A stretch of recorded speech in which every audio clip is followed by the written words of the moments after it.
Merry Christmas to all of you at home, or if you are watching this sometime after it's uploaded, Happy Easter or whatever it is. We are taking a trip down memory lane to 2008, a time where Doctor Who was at possibly the height of its popularity.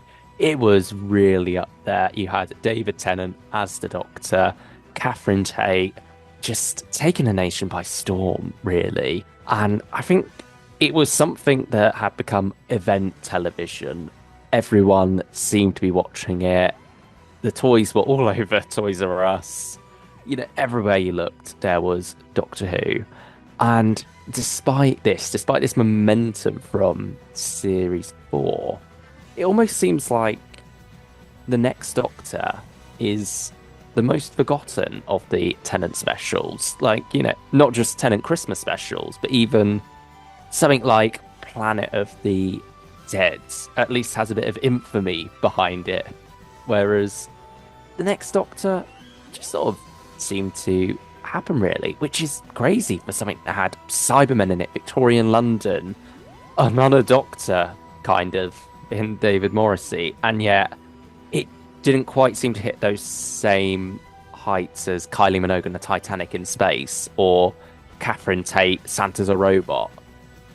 Then you've got David Tennant leaving the year after. Yeah. So it's in this weird void, and we say that it seems forgotten. Yeah, its final viewing figures was 13.1 million. That's nothing to be scoffed at. Oh, no, not at all. That's brilliant. So it feels bizarre that of all the Christmas specials in RTD era, this is the one that's sort of left and forgotten, and we want to shine a bit of light on to see whether it deserves to be forgotten, because I think there's a lot to love and there's a lot to unpack with this. Yeah, we can certainly get into some interesting analysis of this one. But yeah, I mean, basic premise is the Doctor lands in Victorian London, and he's, enjoying the vibes of it, isn't he? It's all something the that trimming, Tennant isn't it? does so well when he's solo. You got that same thing in Camden last year with the 60th specials where the Star Beast kicked off. He's just vibing. He's just enjoying humanity around him. Carols. Confidence and joy. You there, boy. What day is, what year is this? It's great. It's lovely. And then you get a cry for help. Call to action. Off you go. Very Doctor Who, very new series Doctor Who. I think, it's straight into the adventure. Something's going on. And then, boom, you've got this reveal of, wait, she's still saying Doctor, but the Doctor's right here. What's going on? And then David Morrissey turns up. A wonderful little Victorian version of the Doctor's costume. And very McGann. Hand of the sonic screwdriver. And then they're to action against a cyber shade.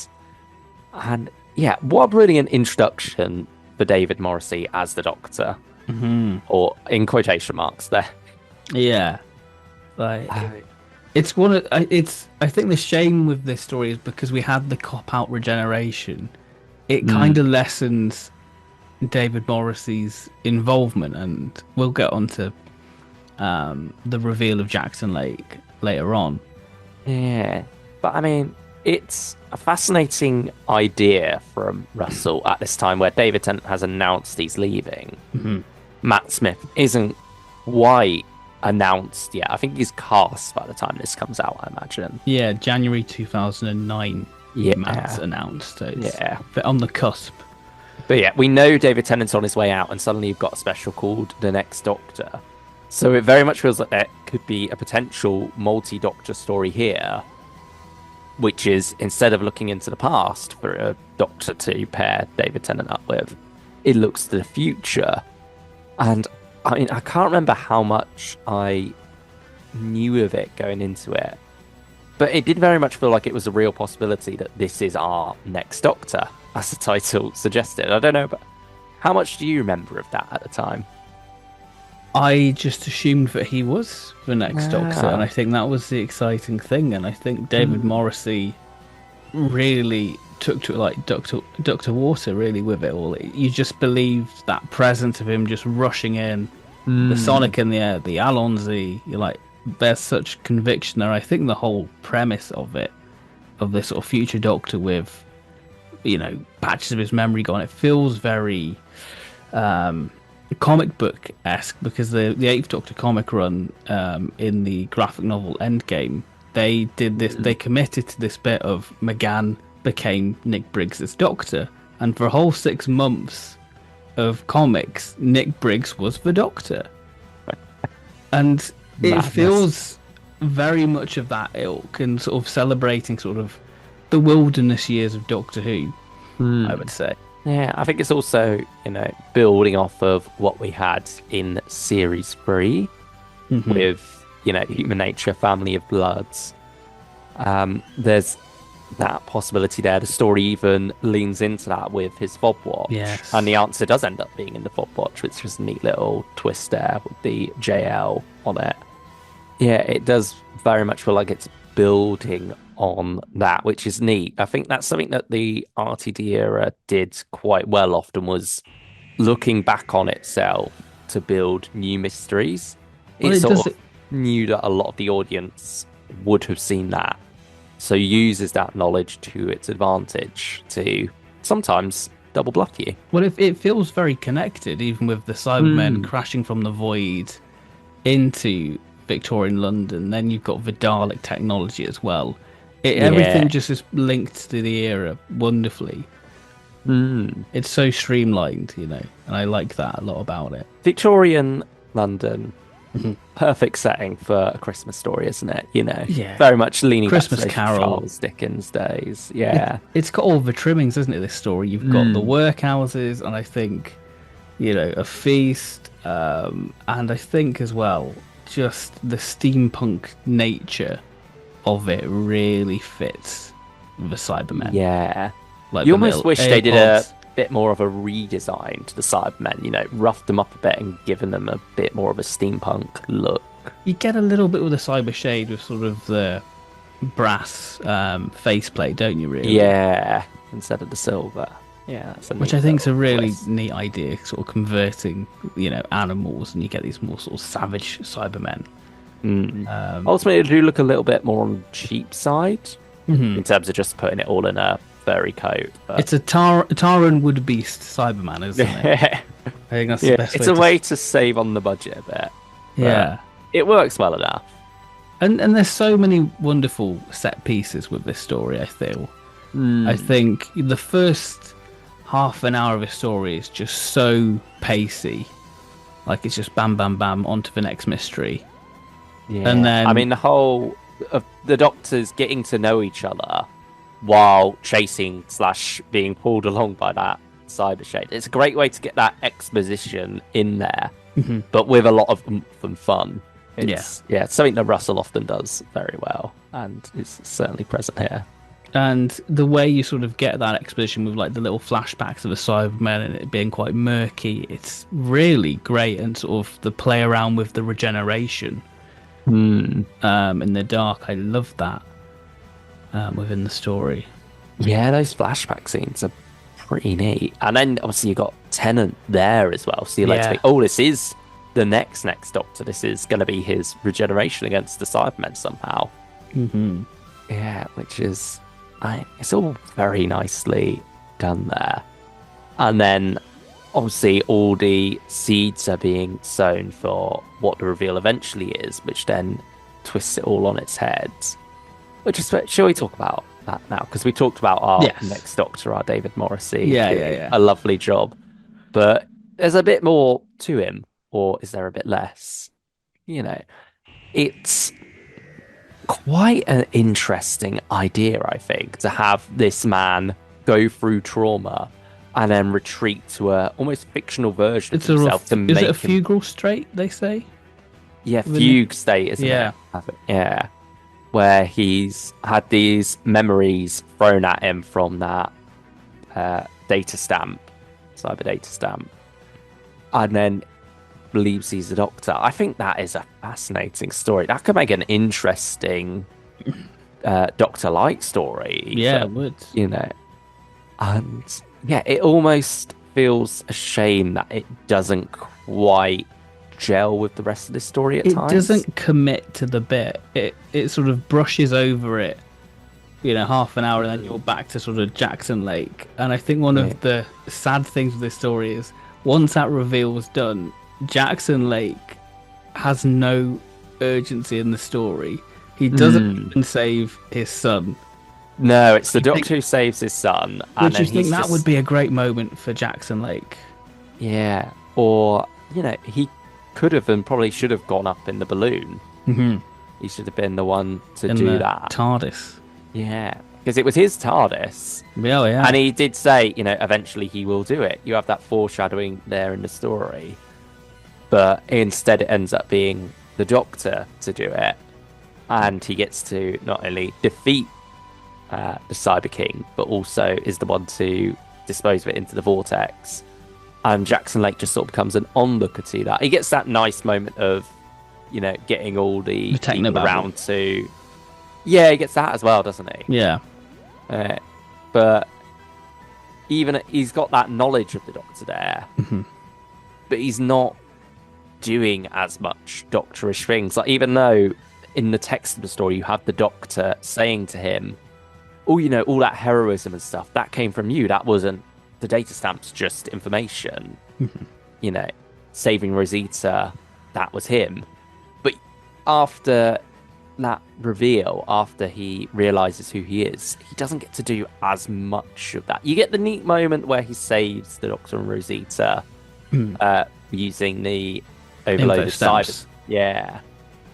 That's pretty much it. That was his almost, right, I'm over the trauma now, time to help moment. And it just, it doesn't hit quite right because, the potential there is for a really emotional story about this man who has lost his wife and child. Yeah. And I think, it's just such a fascinating concept that has a neat build-up, but then the story's like, right, got to get on with the Cybermen now, and it doesn't get to explore it as well as it perhaps should. And maybe that's why it doesn't quite stick with general audiences as well as some of the other specials did, because I think this isn't there. I think the story regresses to one for the kids with like the Cyber King with the explosions. Yeah, is that a jump the shark moment? I think that is one of those moments. Like, I don't mind the Cyber King itself, but it's sort of this juggernaut thing, and it's like a conversion. Yeah, cool. It matches sort of the steampunk Victorian vibe you get within it. Yeah, it's the most they go for it, with it being a workhouse of kids that end up powering it. Yeah, that's quite neat. But I also feel like it does Miss Hartigan a bit of an injustice. I think Miss Hartigan's very much a Moffat woman. Yeah, before he properly came along with those. The dialogue's very, that's a Moffat female character, that is. She has some wonderful dialogue. Beverly Kerwin's doing a brilliant job there as the character. She's very striking, all in red. Arriving at the funeral. I mean, that funeral scene. I love the funeral scene. I think that is such a good trailer thing, and I think the Cybermen, it shows them at their best. I love the modulation of their voice within this story, and I think it just shows the efficiency of the Cybermen, as you have these humans in a frenzy trying to scrabble, where you have the Cybermen just following the line, following the rows, because they're gonna go directly. It's a grid formation. It's a grid formation. They're just gonna walk down, get you, and then they're gonna turn, and then they're gonna get the next lot. And I think that's just, and I think there's a wonderful imagery of graves and Cybermen that they've transcended flesh, and that is the next, way of living. For them, really. I think that's a step of evolution, as they see it. Yeah, it's their way of overcoming these graves. They're walking above them, and yet in the snow as well. I think it's brilliant how they use what is already iconic about them at this point in time, the stomping. It's like this nice soft focus, and then it pulls in, and you just get them march. It's wonderful. It's very much probably the most iconic thing they've got going for them in the new series. I think that marching sound. Mm-hmm. Yeah, Well, they've got the boots on silent as well. True. And there's a lovely bit of 80s music within this. Towards that scene, actually, there's like a chime, very much like Earthshock, and I think, like I said, this is very much a 60s Cyberman story. They're in the shadows, biding their time, getting their resources together. I like that a lot about it.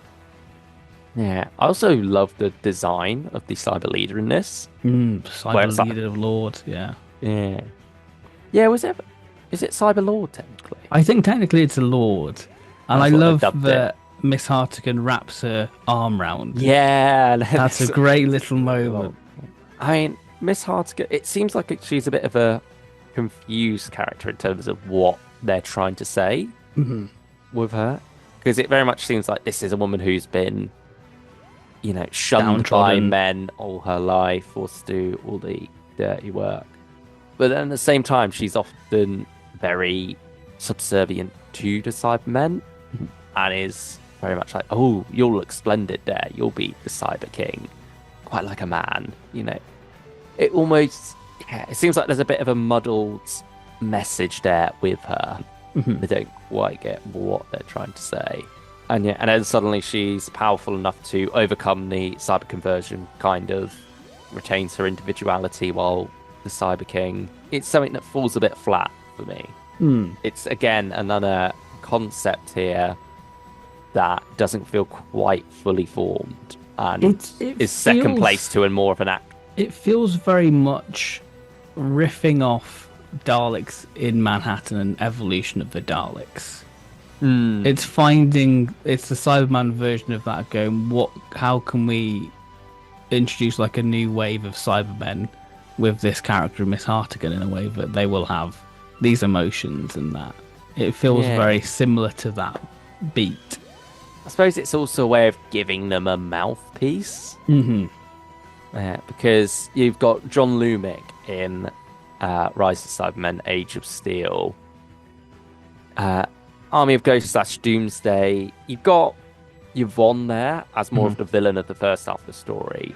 And then you've got enough going on with the Daleks and the Cybermen to not necessarily need a mouthpiece for them then.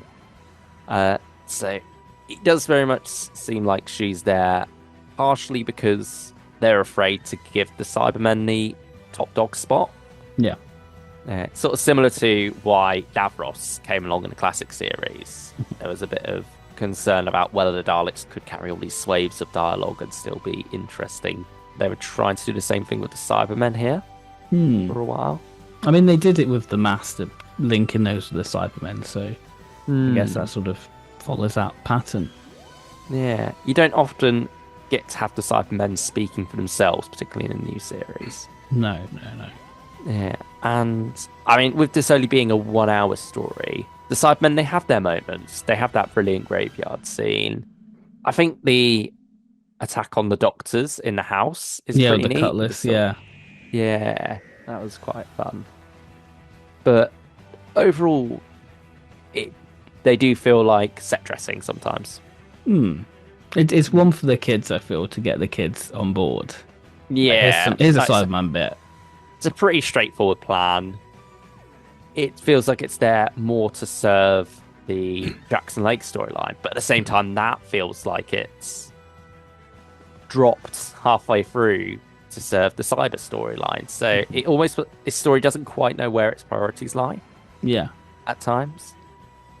I feel like it could be a great sort of two-parter with it. Yeah, I think that's the thing. I have a lot of fun with this. It's a really good story, a really good episode. It's a neat one to throw on at Christmas, but it definitely feels like it's being held back. It feels like it's 1 or 2 drafts away from being truly great, like so many other Christmas specials were. Yeah, I think that's, why we maybe skew slightly more negative at times in this review, but are generally very positive towards the story. Well, I'm going to say something a bit shocking. Okay, go for it. I think this is my favourite Russell Christmas special. Oh, wow. I would probably go the opposite, to be honest. maybe not quite the opposite. I mean, I love End I of think- Time. I think that's great. But I think Yeah, I End of just Time have is a lot of fun. I have a lot of fun, like the first half an hour with the sonic screwdriver, the tethered aerial release designed in style. Great. It's mocking fun with the early RTD Rosita. It's lovely. Yeah, I mean, Rosita is a character who perhaps gets a bit lost in the story because she's there as Jackson Lake's companion, and Jackson Lake pretty much becomes the companion role of this story. Which so is she's sort of nice. like the companion's companion, Mhm. and so she's getting less to do there. She gets that nice moment of The walloping axe. Miss Hartigan. Yeah. Yeah, the axe as well. That was a neat little. She's very no nonsense there. Yeah. And despite having the name Rosita, she otherwise is nothing like Rose. She's very much her own character. Like the comparison stops there. Yeah, it does feel like she's another character who sort of gets a bit lost in the muddle of it at times. I think there's so much fun to have, and I think that's what you want for a Christmas story. Just fun, light viewing, I would say.